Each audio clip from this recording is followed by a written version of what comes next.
কুমিল্লার চান্দিনার ছয়ঘরিয়ায় অসহায়দের মাঝে শীতবস্ত্র বিতরণ করেছে জাতীয়তাবাদী স্বেচ্ছাসেবক দল।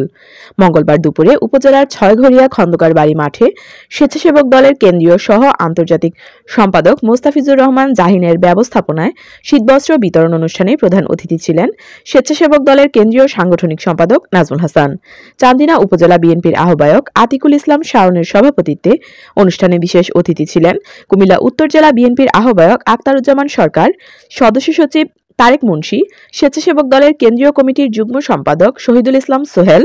এ সময় ঢাকা মহানগর উত্তর সভাপতি মোহাম্মদ শেখ ফরিদ হোসেন, আন্তর্জাতিক বিষয়ক সম্পাদক মোহাম্মদ সেলিম হোসেন, দপ্তর সম্পাদক কাজী আব্দুল্লাহ আল মামুন, কেন্দ্রীয় কমিটির সহ সাধারণ সম্পাদক মোহাম্মদ জসিমউদ্দিন সরকার, সহ সাংগঠনিক সম্পাদক মোহাম্মদ আব্দুল মুমিন, শিক্ষা সম্পাদক ইঞ্জিনিয়ার মাসুদ, সহ আন্তর্জাতিক সম্পাদক সাইফুল ইসলাম জোয়েল, সহ আইন সম্পাদক অ্যাডভোকেট আব্দুর রহিম রনি, সহ কৃষি বিষয়ক সম্পাদক ইমদাদুল হক মজুমদার, সদস্য সালাউদ্দিন কাদের, কুমিল্লা মহানগরের ভারপ্রাপ্ত সভাপতি মনির হোসেন পারভেজ, কুমিল্লা দক্ষিণ জেলার সাধারণ সম্পাদক আব্দুল্লাহ আল মামুন, কুমিল্লা উত্তর জেলার ভারপ্রাপ্ত সভাপতি আল এমরান, সাধারণ সম্পাদক মোশাররফ হোসেন সহ স্বেচ্ছাসেবক দলের বিভিন্ন থানা ও পৌর নেতৃবৃন্দ উপস্থিত ছিলেন।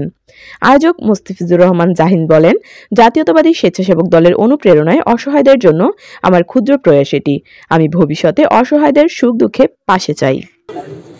চান্দিনা উপজেলা এবং পৌর বিএনপি অঙ্গ সহযোগী সংগঠনের পক্ষ থেকে মোস্তাফিজুর রহমান জাহিন ভাইকে আজকের এই ধরনের একটা মহৎ উদ্যোগের জন্য চান্দিনা উপজেলা এবং পৌর বিএনপির পক্ষ থেকে ওনাকে ভক্তির সালাম জানাচ্ছি।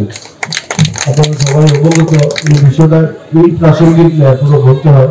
সবাই অবগত মহিলা আওয়াজ খুশিদান সাহেব আমার পিতা আগামীকালকে 15 তারিখ ওনার মৃত্যুর দিন। 15 তারিখ ওনার মৃত্যুকালীন বয়স হয়েছে 7 বছর। আপনাদের সবার কাছে আমি কর্মযোগে কামনা রাখতে আবদার করবো, ওনার অবস্থান থেকে ওনার যদি ভুল ত্রুটি থাকে দয়া করে আপনাদের অবস্থান থেকে আপনারা দোয়া করবেন যাতে ওনাকে জান্নাতের মেহমান হিসেবে কবুল করে। আর আজকে অনুষ্ঠানে থাকতে পেরে আমি আনন্দিত। চান্দিনাবাসী 20-22 জন স্বেচ্ছাসেবক দলের কেন্দ্রীয় লিডার একসাথে আপনারা পাবেন না। আপনারা অত্যন্ত সৌভাগ্যবান একসাথে পেয়েছেন। আপনারা সবাই বেগম খালেদা জিয়া ম্যাডামের জন্য দোয়া করবেন, তারেক রহমানের জন্য দোয়া করবেন। আমরা আপনাদের পাশে ছিলাম। জনগণের দল, জনসাধারণের দল বিএনপি আপনাদের পাশে থাকবে এই বলে আমার বক্তব্য শেষ করছি। ধন্যবাদ। আসসালামু আলাইকুম।